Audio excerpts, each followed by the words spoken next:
Num mar de notícias e histórias que nos chegam diariamente, há relatos que nos agarram pela curiosidade e nos deixam a questionar como é que certas coisas podem acontecer. É aí que entra a história de Frederico Marcos da Cunha, ou Padre Frederico, como é conhecido. Por detrás do manto sagrado escondia-se um enredo sombrio com alegações de homicídio e abuso sexual de menores. Este é outro daqueles casos que, por muito tempo que passe, vai continuar a fazer parte do conhecimento geral. Afinal, quem nunca ouviu falar do Padre Frederico? Este é um dos casos criminais portugueses mais conhecidos e mais curiosos. Uma coisa é certa, não se sabe toda a verdade sobre este caso e talvez nunca venhamos a conhecê-la. É o tipo de história que nos faz olhar para o mundo ao nosso redor de forma diferente e perceber que nem sempre as coisas são como parecem.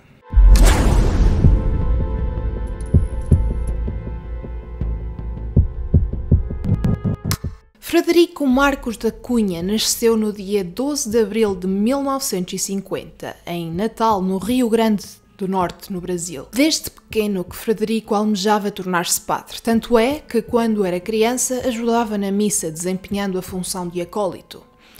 O Padre Frederico viveu algum tempo em Itália e fazia parte de uma ordem religiosa. E foi em Roma que conheceu Dom Teodoro de Faria, bispo do Funchal, onde desenvolveram uma grande confiança um pelo outro.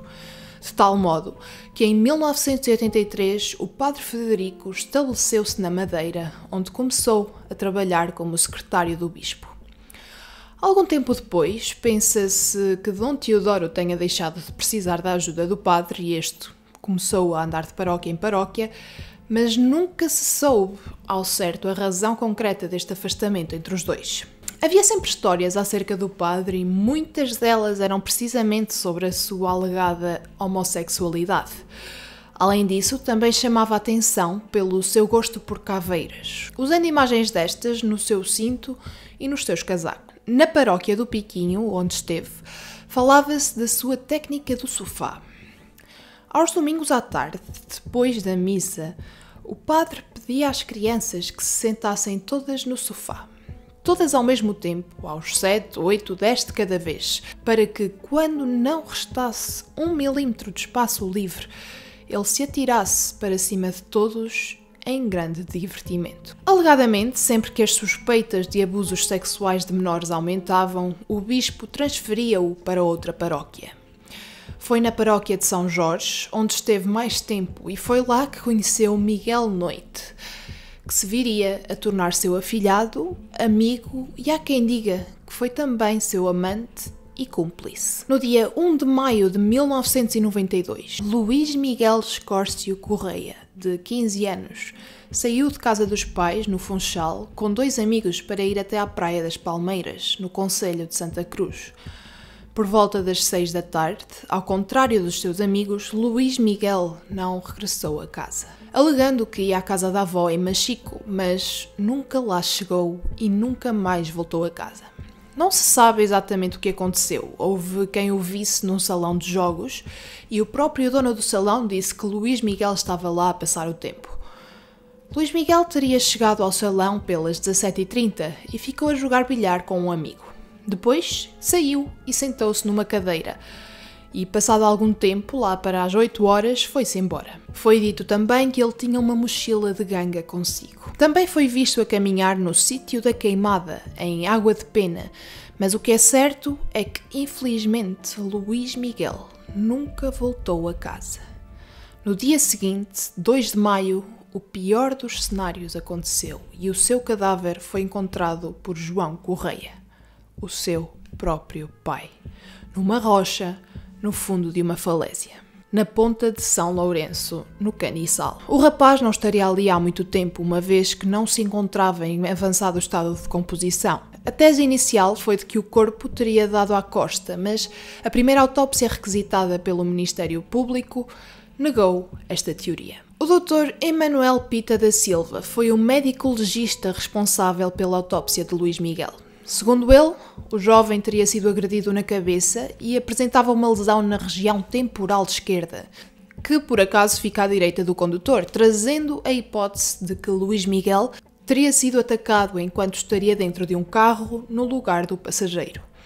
Esse golpe teria deixado Luís Miguel inconsciente e depois teria sido atirado da falésia. A teoria de que quando o jovem caiu do local, que o médico legista, os procuradores e as autoridades achavam ter acontecido tudo, ainda estaria inconsciente, surgiu porque não havia qualquer indício de que o jovem se tivesse tentado agarrar, algo que qualquer pessoa faria caso estivesse prestes a cair de uma falésia. A autópsia deu início a uma investigação criminal depois de se provar que não tinha sido um acontecimento acidental ou causado pelo próprio Luís Miguel. O cadáver estava apenas com as calças vestidas, não tinha camisola, sapatos nem meias.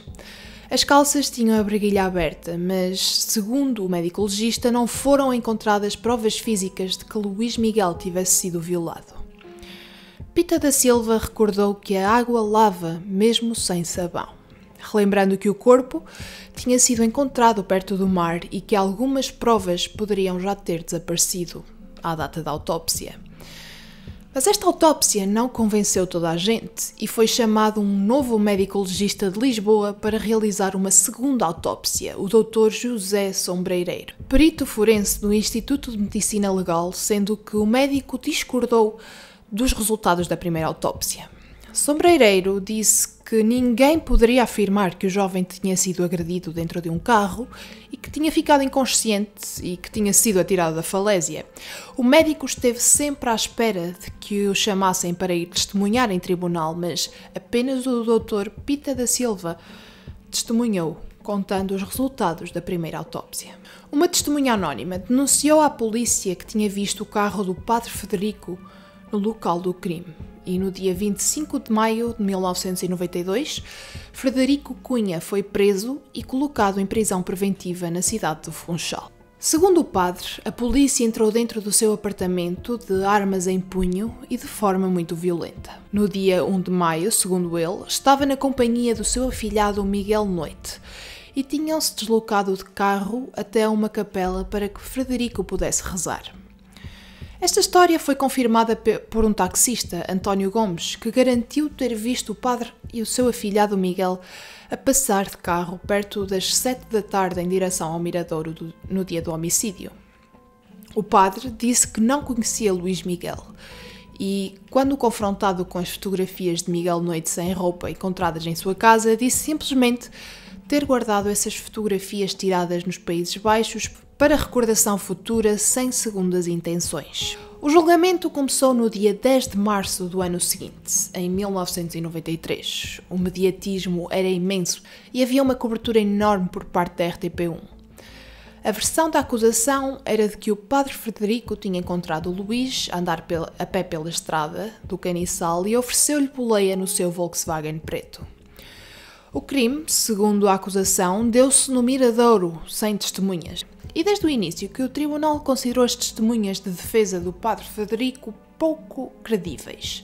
Uma destas testemunhas contou que serviu maçãs de polvo e um refrigerante à vítima no final da tarde. No entanto, estas declarações não batiam certo com o relatório da autópsia acerca do conteúdo estomacal da vítima.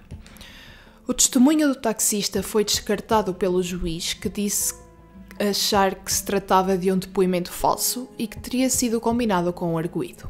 Nenhuma testemunha afirmou categoricamente que o ocupante do carro era Luís, mas dizem ter visto um rapaz com o cabelo meio loiro que definitivamente não era Miguel Noite. Outra testemunha, Fátima Menezes, contou ter visto o padre e Luís Miguel juntos no supermercado do complexo hoteleiro onde o padre vivia, no dia do homicídio. No entanto, a acusação duvidou destas declarações e protagonizou um dos momentos mais caricatos do julgamento. A testemunha ficou chateada com o procurador da acusação e este acabou por dizer-lhe, como se fosse uma criança a fazer birra, para ela sair da sala, já que tinha ficado tão incomodada.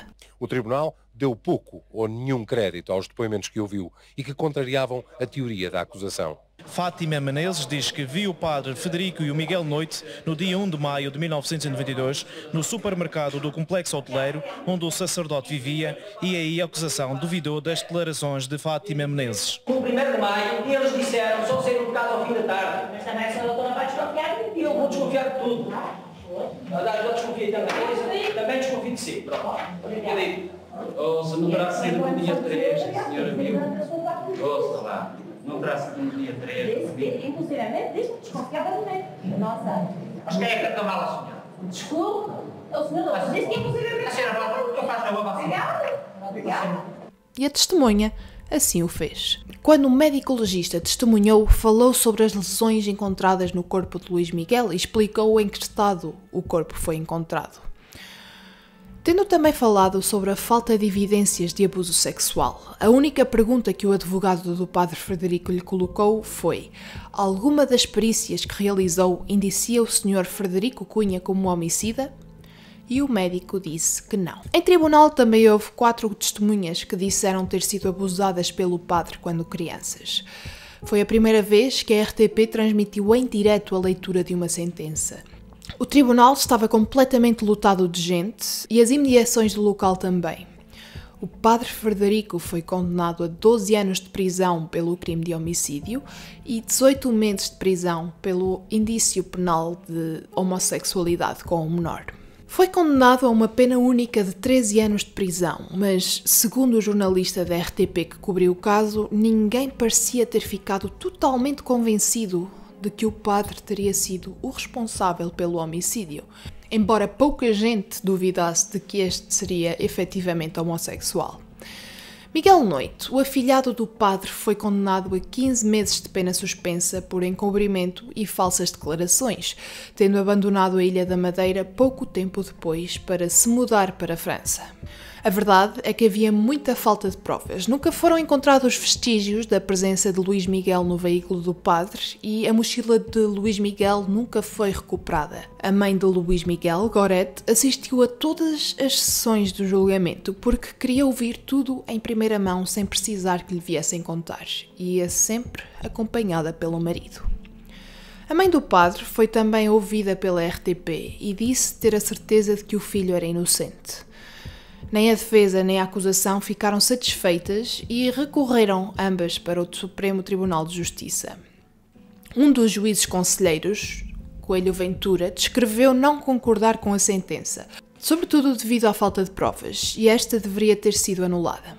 Outro juiz, Silvio de Sousa, não quis tecer comentários quando foi questionado pela imprensa acerca da sua opinião sobre o caso. A título de curiosidade, outro dos juízes presentes, no caso, era nada mais nada menos do que Neto de Moura, o mesmo juiz que, entre várias declarações polémicas, disse perceber o porquê da violência doméstica. A mãe do padre Frederico contactou o advogado Romeu Francês para recorrer da sentença. Esse mesmo advogado contactou uma tanatologista porque achava estranho não existirem marcas no corpo da vítima, tendo em conta a altura que ele teria caído. O Tribunal da Relação decidiu manter a sentença da primeira instância, sem ter em conta que no primeiro julgamento o arguido mal tinha falado e que agora havia um relatório tanatológico. O padre Frederico começou por cumprir a pena ainda na Ilha da Madeira, em 1993. 2 anos depois, em 1995, foi transferido para o continente, para a prisão de Val dos Judeus. E é precisamente nessa prisão de Alcoentre que dá a sua primeira entrevista. A entrevista foi realizada por Roberto Ferreira, jornalista do Diário de Notícias da Madeira, e diz ter encontrado um homem nervoso e ansioso. O padre trazia muitas folhas do processo e era sobre isso que ele queria falar com o jornalista, mesmo após a insistência de Roberto em que queria saber como era a vida na prisão. Frederico disse que era inocente e que não convivia com ninguém na prisão. Também celebrava missas todas as noites na sua cela. E em 1998, com 6 anos de pena cumprida, o padre Frederico teve direito a gozar a sua primeira saída precária, de 8 dias. E a verdade é que não regressaria à prisão. Aproveitando que lhe tinha sido entregue o passaporte pelo consulado brasileiro, o padre foi até Madrid e dali apanhou o avião para regressar à sua terra natal, o Brasil. Muita gente desconfiou que alguém ligado à igreja teria mexido os cordelinhos para que o padre conseguisse a saída precária e, sobretudo, que conseguisse o seu passaporte. Portugal pediu esclarecimentos formais ao governo brasileiro para perceber como era possível o consulado ter emitido um passaporte para Frederico, sabendo que o padre tinha sido condenado e estava a cumprir pena. As autoridades começaram a investigar os bispos de Coimbra, Leiria, Funchal e Setúbal, uma vez que estes tinham visitado o padre na prisão, e a mãe de Frederico disse à televisão que só ela e o filho planearam a fuga e que não havia mais ninguém envolvido. Ao longo de todo este processo, o bispo sempre defendeu a inocência do padre Frederico. No documentário da RTP, quando a jornalista tenta obter declarações do bispo, ele diz que não quer falar sobre o assunto, mas relembra que Padre Frederico é inocente, pelo menos no que diz respeito ao homicídio. Em declarações ao Notícias do Funchal, prestadas em abril de 2002, Dom Teodoro reconheceu a prática de atos pedófilos por parte do seu antigo secretário, ou seja, o Padre Frederico. Em 2020, ainda no documentário da RTP, a jornalista Rita Marrafa de Carvalho conseguiu uma entrevista exclusiva com o padre Frederico na sua residência no Rio de Janeiro. O padre garantiu estar inocente e contou algumas coisas da sua vida. Disse que poderia perfeitamente ter fugido logo a seguir a alegadamente cometer o crime, uma vez que este aconteceu do dia 1 para o dia 2 de maio e o padre foi até Fátima no dia 3. Depois, ainda foi até Évora, onde se encontrou com o arcebispo. Frederico disse não acreditar que tivesse sido condenado caso não fosse padre. Poderia ter sido julgado na mesma, mas seria considerado inocente. Relatou que a questão da homossexualidade foi o suficiente para o ligarem ao crime, como se ser homossexual fosse crime em Portugal. Assim que chegou ao tribunal, o padre sentiu que já estava condenado e que não havia imparcialidade, e disse que mais valia ter-se evitado todo aquele circo. Falou da falta de provas e em como não havia absolutamente nada que o ligasse a Luís Miguel. Ainda na mesma entrevista, o advogado Romeu Francês disse que o padre Frederico não fugiu, simplesmente não se apresentou e que poderia sair do Brasil quando quisesse e que nada impede que regresse a Portugal. Já o padre garante não ter vontade de regressar a terras lusitanas. Atualmente, o padre Frederico diz continuar ligado à igreja, embora não tenha nenhuma função. A sua mãe já faleceu em 2016, vive sozinho no Rio de Janeiro e tenta sempre ser muito discreto para que ninguém se aperceba de quem ele é. Ele diz ser artista audiovisual, trabalha com fotografia e já expôs vários trabalhos, e que é assim que ganha a vida. Diz que se arrepende de não ter saído da Ilha da Madeira mais cedo, garantindo que planeava vir embora no ano em que aconteceu o crime, porque achava muito complicado viver numa ilha. O cúmplice, Miguel Noite, estudou Sociologia na Bélgica e trabalha atualmente em França como jornalista.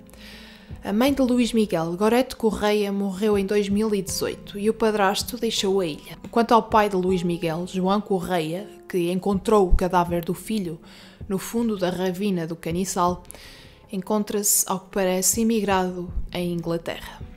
O padre nunca foi expulso da diocese do Funchal. Olá pessoal, Diana do Futuro deste lado. Eu gravei este episódio a semana passada e na altura não havia mais nenhumas notícias sobre o caso, mas eu hoje fui ver mais coisas e, ao que parece, no dia de hoje, 29 de fevereiro, o Público publicou uma notícia que diz: o padre Frederico, fugido à justiça há 26 anos, foi demitido do sacerdócio pelo Papa Francisco. Ou seja, o padre Frederico deixou de ser padre, basicamente é isso. Passaram-se 31 anos desde que o padre Frederico Cunha foi condenado pelo homicídio de um rapaz de 15 anos na Madeira e 26 desde que ele fugiu para o Brasil.